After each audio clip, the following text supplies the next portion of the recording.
Hey everyone, नमस्कार। Welcome back two of beauty.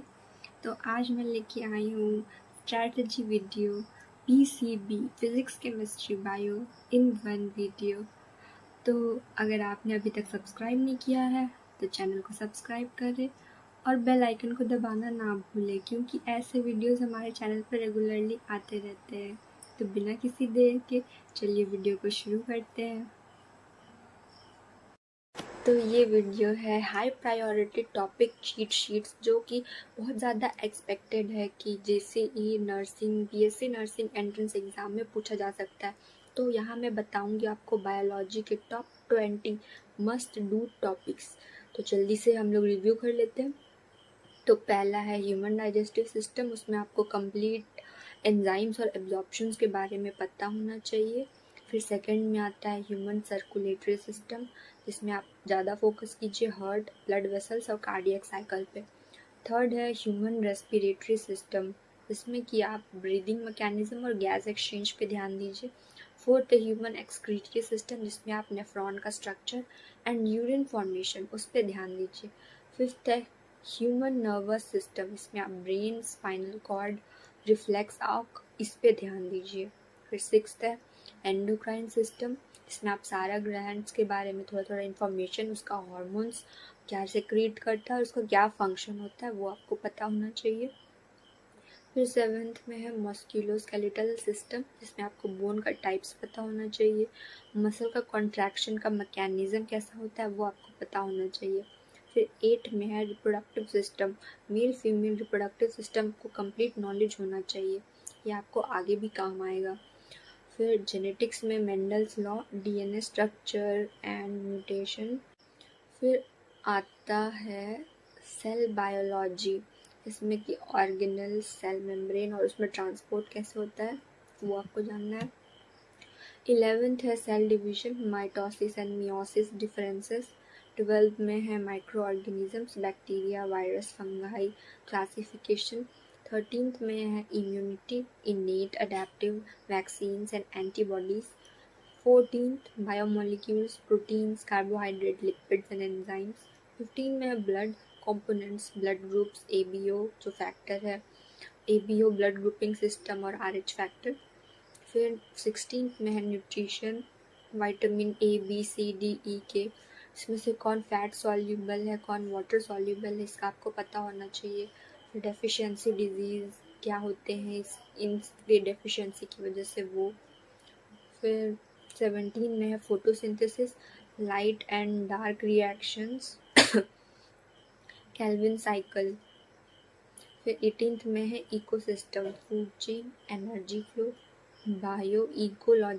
बायोजियोलॉजिकल biogeochemical cycles. 19th में है human diseases, bacterial, viral, parasitic, fungal. 20th में है evolution, Darwin's theory, natural selection, basic. इसका आपको बस बेसिक्स पता होना चाहिए, उतना डेप्थ में जाने का ज़रूरत नहीं है। अब बात करते हैं केमिस्ट्री के टॉप 15 मस्ट डू टॉपिक्स का। पहला है पीरियोडिक टेबल, SPD ब्लॉक का प्रॉपर्टीज़ और ट्रेंड्स याद रख लीजिएगा, बहुत ज़्यादा हेल्पफुल होता है। फिर दूसरा है chemical bonding, ionic bond, covalent bond, coordinate bond, ये सब आप याद कर लीजिए। थर्ड है organic chemistry, IUPAC nomenclature, functional group पता होना चाहिए।